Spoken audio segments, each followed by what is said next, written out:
Hey guys, welcome into this Y'all Politics broadcast. I'm Frank Corder with Y'all Politics, and joining me today is Senator Roger Wicker. Senator, how you doing, sir? Oh, glad to be with you. Hope you're doing well. Thanks for having me.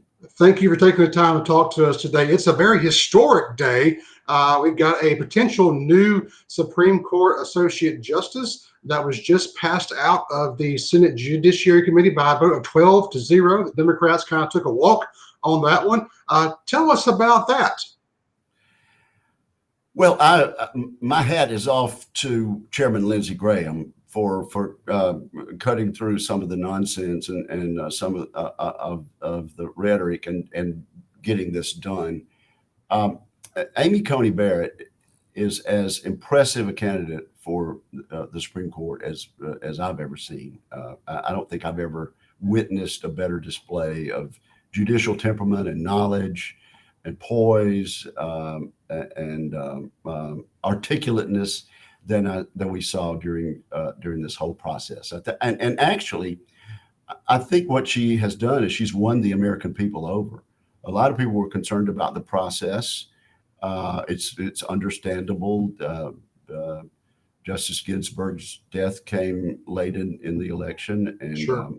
And President Trump exercised his constitutional, I think, responsibility to put a nominee forward, and we're going to confirm Amy Coney Barrett. But a lot of people had questions about this. A lot of my friends calling me and texting me from back home in Mississippi about this. But the polls now show that a majority of Americans support the confirmation and the elevation of Justice Barrett to the Supreme Court. And I think that's a tribute to the way she conducted herself. There's no way to tell how she's going to rule on any number of issues, Sure. any more than we could tell how Supreme Court Justice Roberts will rule. And I've been disappointed in a couple of things he's done lately. But I do know this: she trained under Justice Scalia. Right.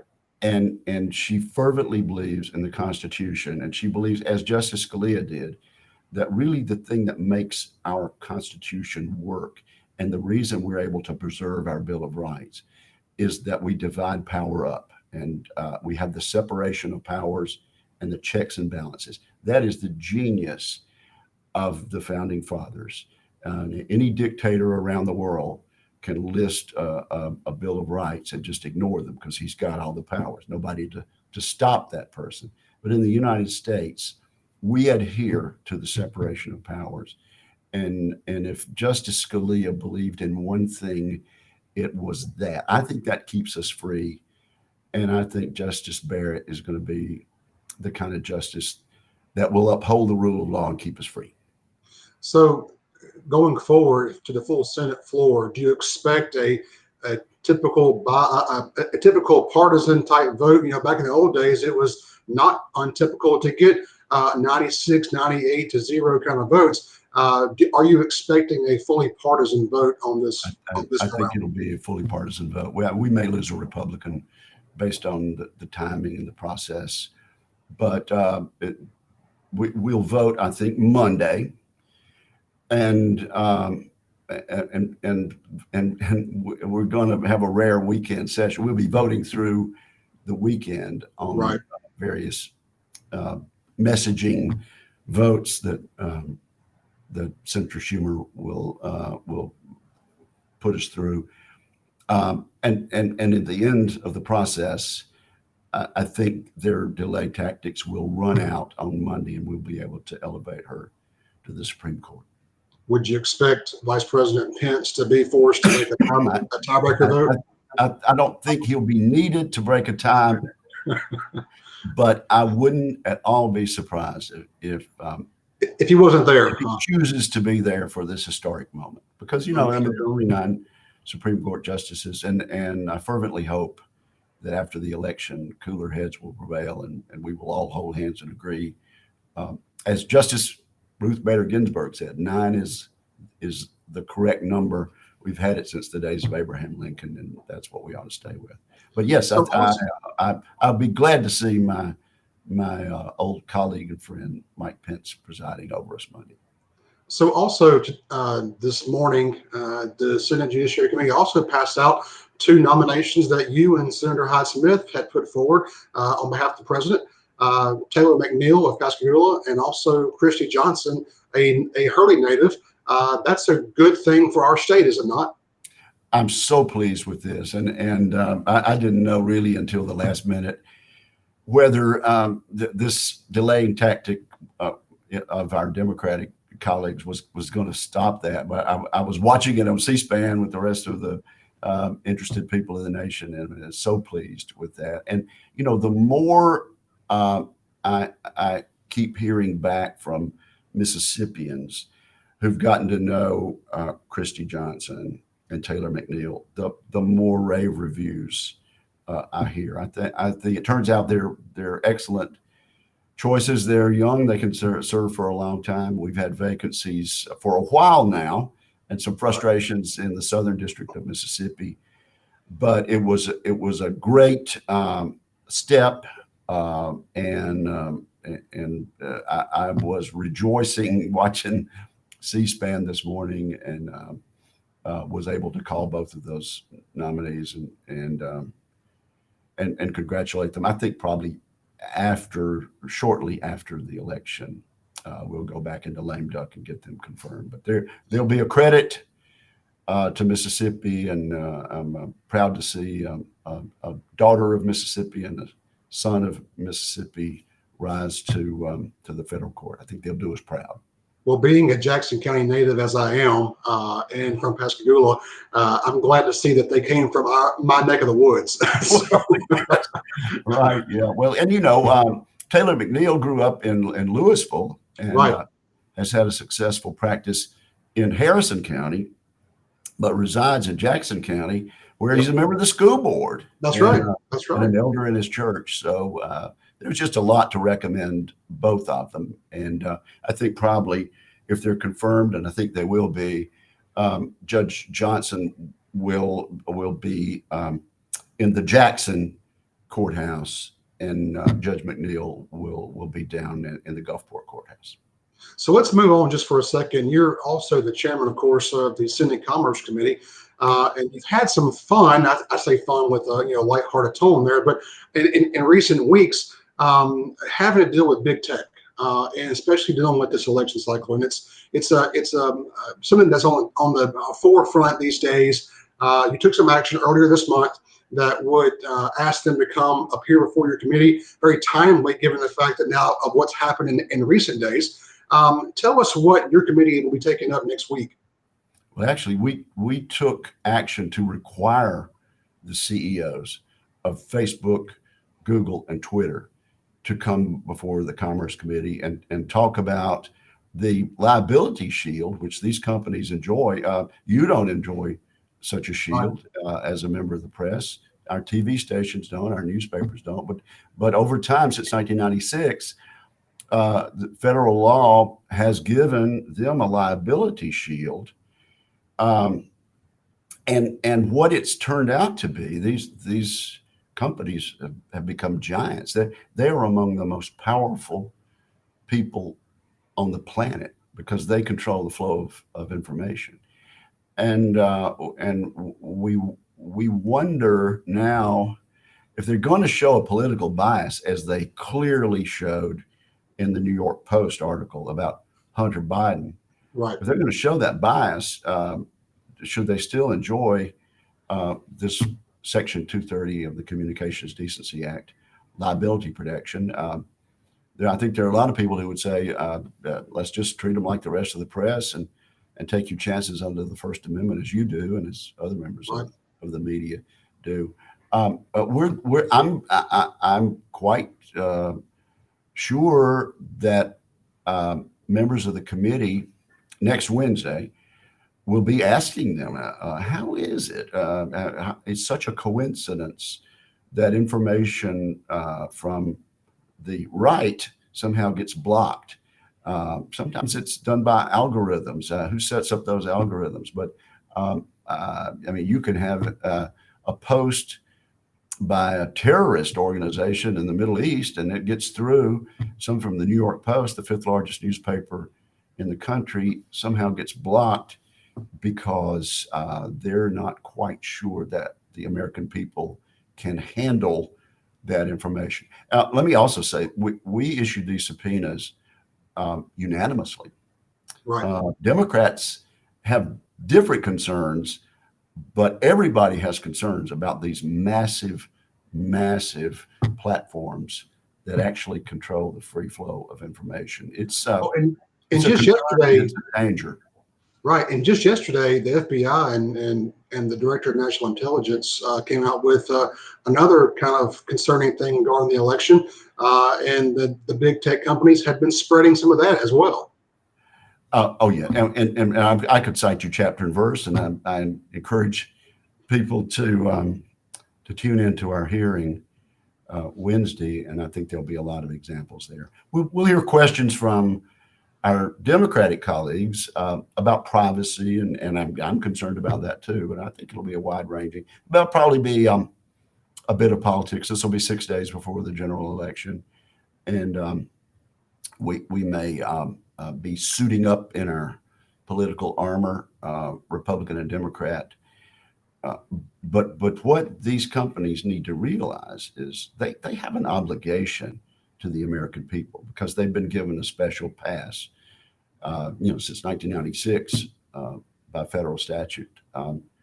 They need to be careful in stopping the flow of genuine news items. Now, my amendment, which Senator Graham, chairman of Judiciary, has endorsed, my legislation, would be more specific. I think it's certainly appropriate for Facebook to block something that advocates terrorism, Sure. or violence, or self-harm, or criminal activity. That is something that you can define and that the American people can understand. But the law, as it is now, says if it's otherwise objectionable, and they block it, they're given a free pass. Well, Right. otherwise objectionable is like beauty; it's in the eye of the beholder, and I think that needs to be removed. It seems a simple thing, and really, I think the tech companies ought to agree with that. Maybe they'll conclude that this specific guidance is actually best for them. But they've grown. And they've become enormously powerful. When a strong man in a third world country goes in and engages in a coup, the first thing he does is take over the communications. That's Because right. when you control the flow of information to the population, you are indeed enormously powerful. And that's the point we're trying to make. So should be a good hearing, and I hope legislation comes from it. And let's move on just for a second to the elections. I want to be sensitive to your time, of course, but the election is a huge deal. Tonight there is the final debate between Trump and Biden. I'm sure that'll be quite interesting to watch. And then we're only a week and a half out from this election. Kind of tell us and those who are listening what you expect to happen in this election and kind of what you're praying for, if you will. Well. 4 years ago, I think almost everybody expected Donald Trump to be defeated by Hillary Clinton. And that's what the pundits are saying now. I just know this. The polls are tightening. Internally, the Trump campaign feels good about the swing states. They feel good about these upper Midwestern states, North Carolina, Florida. Talked to Senator Rick Scott day before yesterday from Florida. He says Trump will win Florida by 2 points, which would be more than last time. So we'll see. It depends on who votes and how intense the support is. But I think the president's making a good case. Now, former Governor Chris Christie, who was a debate coach Right. at the first debate, admitted that the president came in a little hot in that debate. I think most of us are hoping for a little less hot line of question and answer tonight. The the questioners are always, I think, harder on President Trump, but we'll see. And I think when he makes the case about how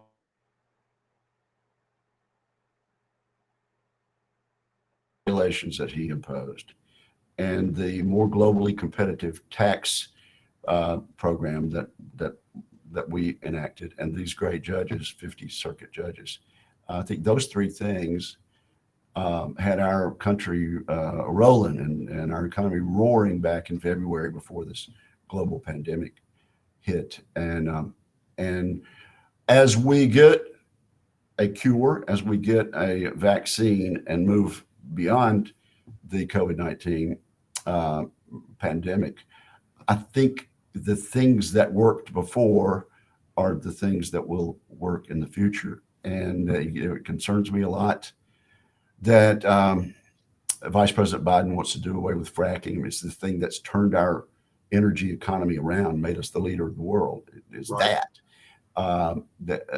He's talked out of both sides of his mouth, but fracking and this major economic boom that's made North America in the catbird seat is threatened by a Biden candidacy. And then he says day one he was going to repeal these tax cuts. I think that would be a huge mistake, and it would amount to a tax increase for 95% of Americans. Well, maybe we'll find out who the big guy is tonight as well. The other thing I want to ask you too about the election is with your colleague, Senator Hyde-Smith. She's running once again against Mike Espy, second time in 2 years. I'm assuming you're behind Senator Hyde-Smith. Absolutely. And so, why? Once again, endorse Senator Cindy Hyde-Smith. Yes. Well, tell the people of Mississippi, if you will, why that's important in your mind.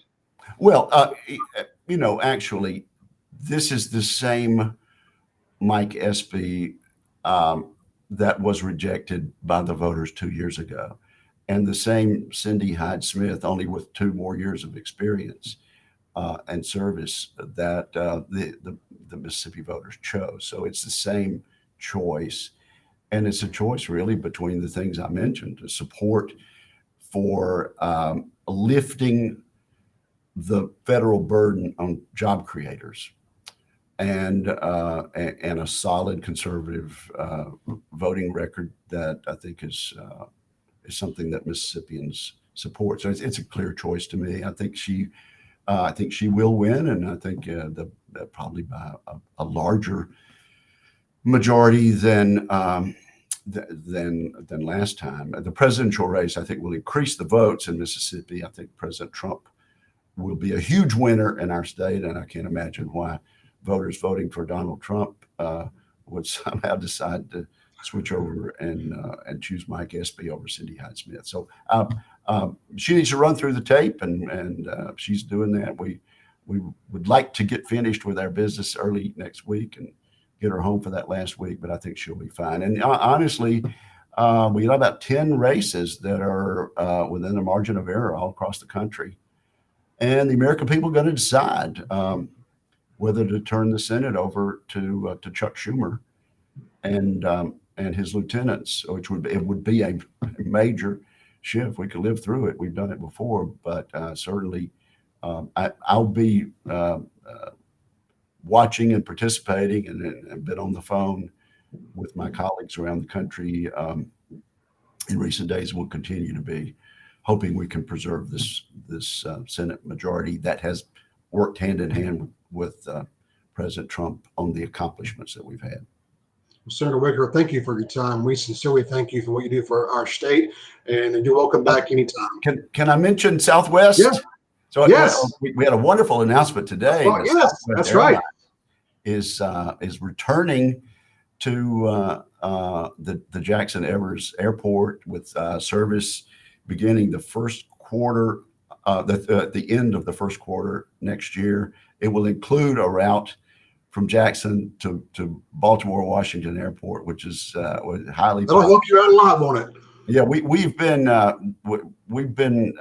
hoping for this for a long time, and honestly, during this time since March, when I've been working so closely with the airlines on the COVID-19 CARES Act, and was part of the creation of the payroll support plan, I've gotten to know these folks pretty well, and I can tell you, when we got that call, we started getting a little clue a day or two ago that this was going to happen. It is tremendous news, and now all we have to do is make sure that those of us in Mississippi can show support for that and make sure it's a winner economically for Southwest. But they have demonstrated they're taking a chance and rolling out on faith with Jackson and the Metro Jackson area. And now it's up to us to utilize it and use them as an economic development creator, and I think they will be. So there's wonderful news for Jackson Airport. Lots of big news today. Lots of things coming down the pipe. We thank you again for joining us sincerely, and we wish you the best. Okay, thank you, Frank. Anytime. Thank you very much. Thank you, and we thank you also for joining us here today on this Y'all Politics broadcast. And we'll see you next time.